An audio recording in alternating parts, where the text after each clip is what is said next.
স্নেহ শিক্ষার্থীবৃন্দ, তোমরা যারা এসএসসি পড়ছো, তোমাদের ইংলিশ ফার্স্ট পেপারে people or Egyptians making history এর দ্বিতীয় অংশ অনুবাদ শেখাচ্ছি আজকে। তোমরা লক্ষ্য করো। Mandela said in his acceptance speech, Mandela তাহার অভিষেক ভাষণে বললেন, on becoming South Africa's first black president in 1994. On becoming হওয়ার পর সাউথ আফ্রিকার ফার্স্ট ব্ল্যাক প্রেসিডেন্ট, দক্ষিণ আফ্রিকার প্রথম কালো রাষ্ট্রপতি। 1994 সনে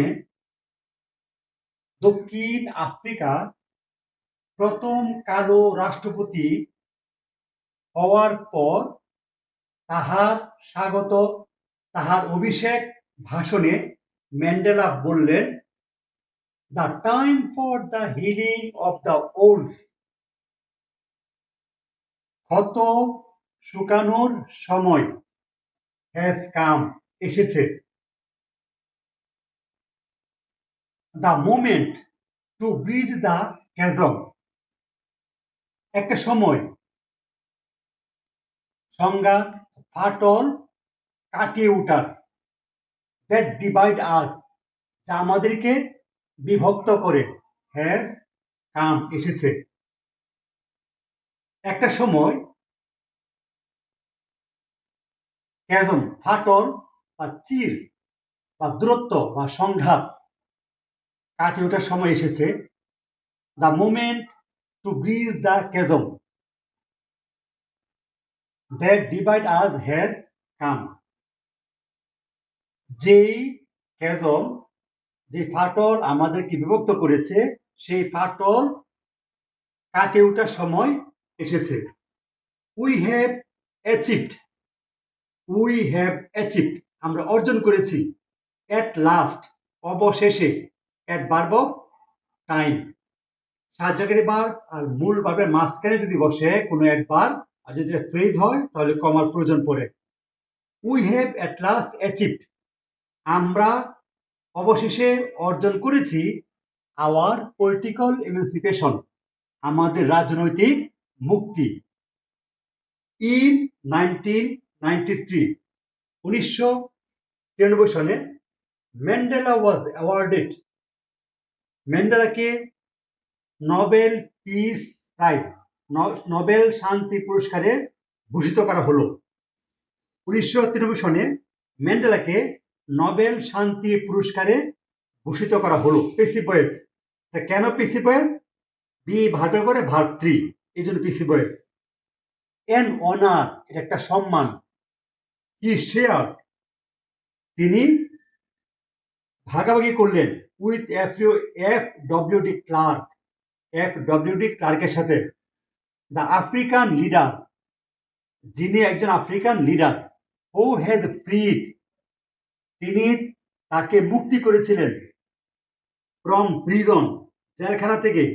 3 years earlier, 3 বছর আগে।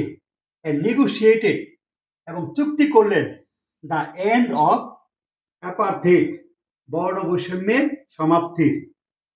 এবং এই সবটুকু অনুবাদ একসাথে আলোচনা করো। FWD, আফ্রিকান লিডার,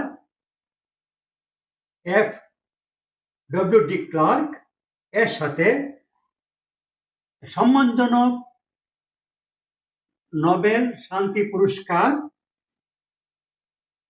যা দেওয়া হয়েছিল নেলসন ম্যান্ডেলাকে, তিনি তার সাথে ভাগাভাগি করেছিলেন এবং বর্ণবৈষম্যের সমাপ্তির জন্য চুক্তি করেছিলেন।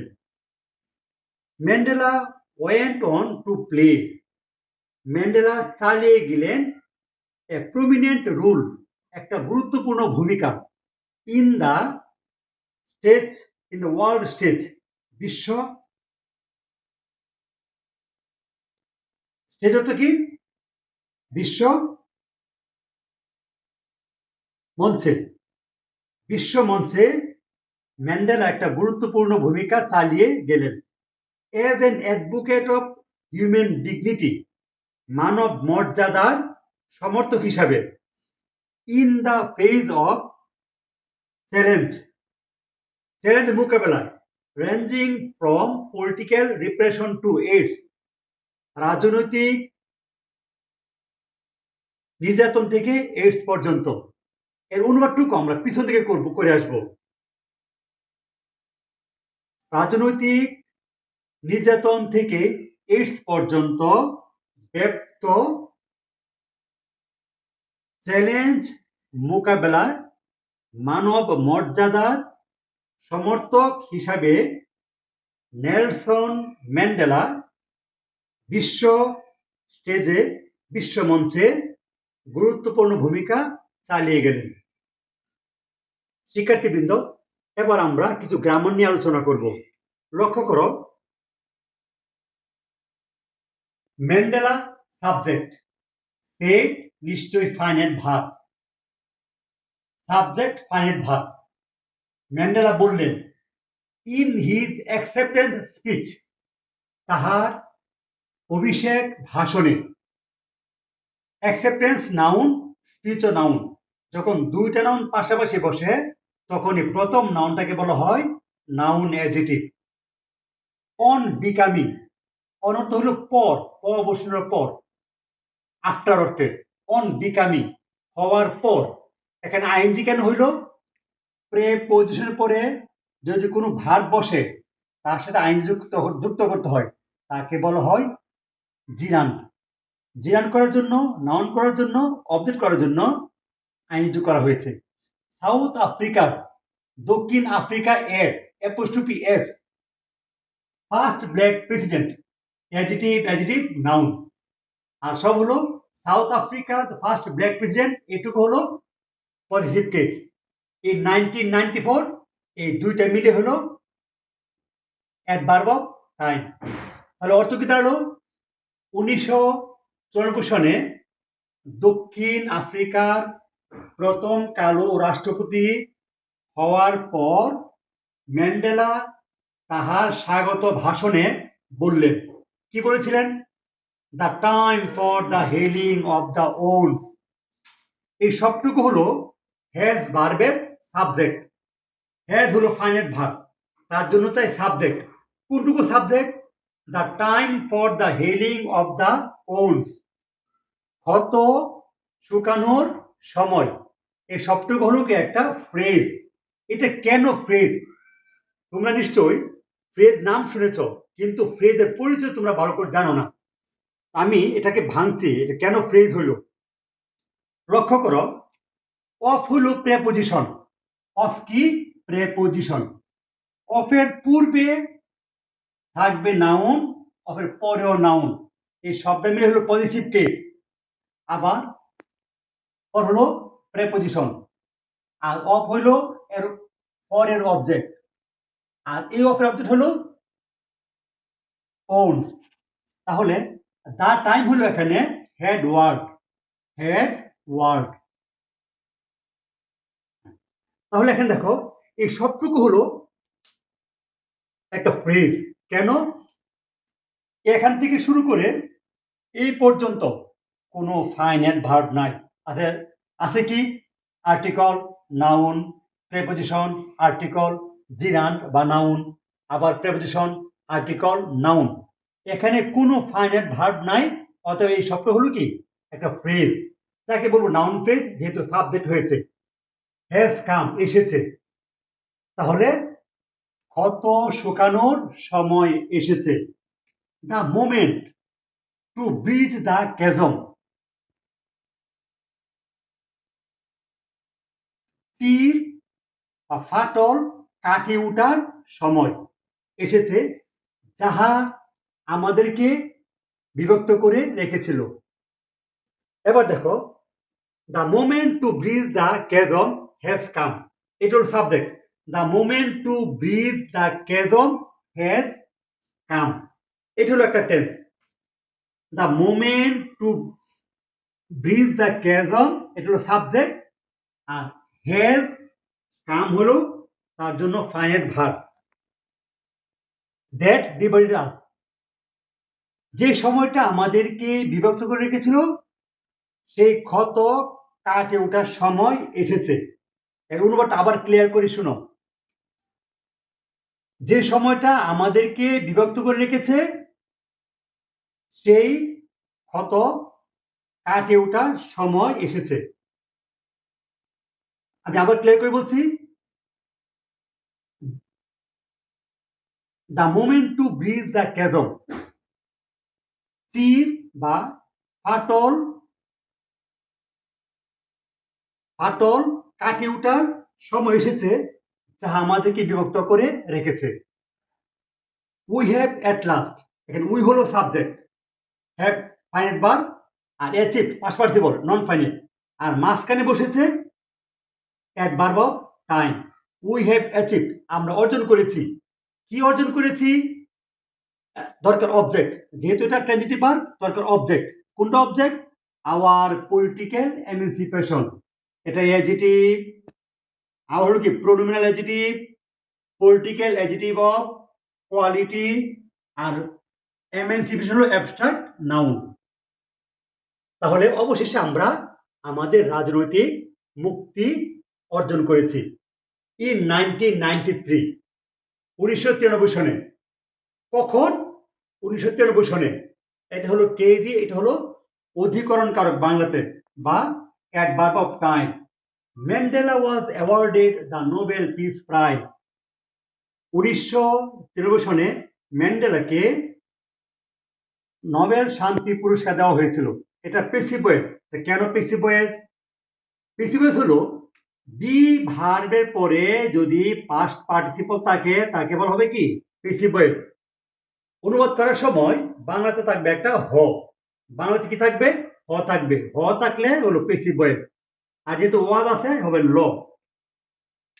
এখানে 1993 সনে ম্যান্ডেলাকে নোবেল শান্তি পুরস্কারে ভূষিত করা হয়েছিল।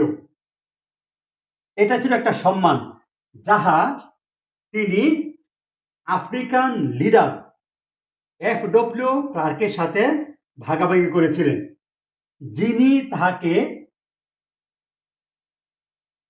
জেলখানা থেকে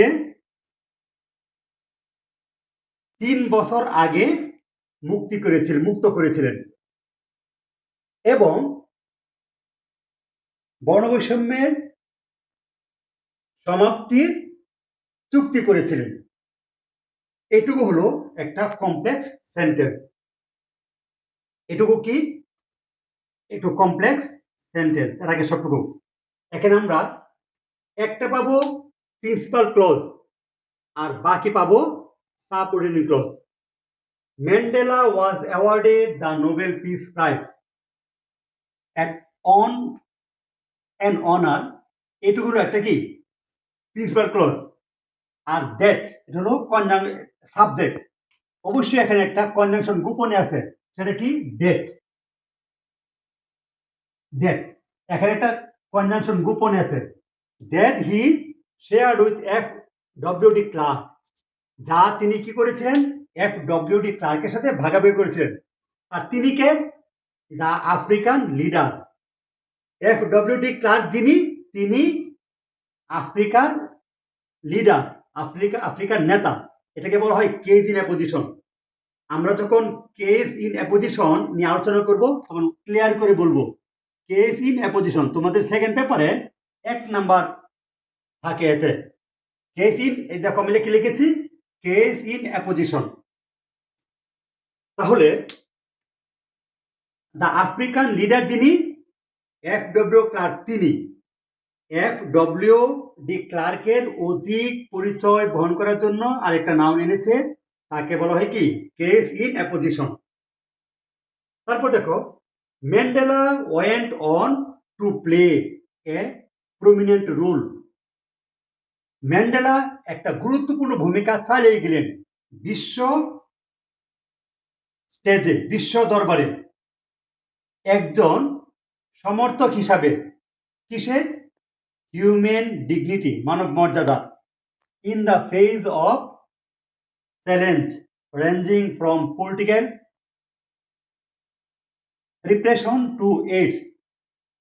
আচ্ছা, বলো তো এখানে অফ হলো প্রেপোজিশন, তার পূর্বে আছে একটা নাউন, আর পরেও আছে একটা নাউন। এটা কোন কেস? এটা হলো পজিটিভ কেস। পজিটিভ কেসে কেস হলো মুখোমুখি হওয়া, এটা একটা নাউন, অ্যাবস্ট্রাক্ট নাউন। এই জন্য তার আগে কি বসছে? দা বসছে। সবটুকু অর্থ বলি, রাজনৈতিক দমন থেকে এইডস পর্যন্ত ব্যপ্ত চ্যালেঞ্জ মোকাবেলায় মানব মর্যাদা এর একজন সমর্থক হিসাবে বিশ্ব মঞ্চে নেলসন ম্যান্ডেলা একটা গুরুত্বপূর্ণ ভূমিকা চালিয়ে গেলেন। শিক্ষার্থীবৃন্দ, আজকে আমি তোমাদের কিছু গ্রামার নিয়ে আলোচনা করেছি। তোমরা আমার ভিডিওটা লক্ষ্য করে শুনবে, আর যদি কোনো প্রশ্ন থাকে তোমরা কমেন্ট বক্সে প্রশ্নটা লিখবে। তোমাদেরকে অনেক অনেক ধন্যবাদ। আসসালামু আলাইকুম।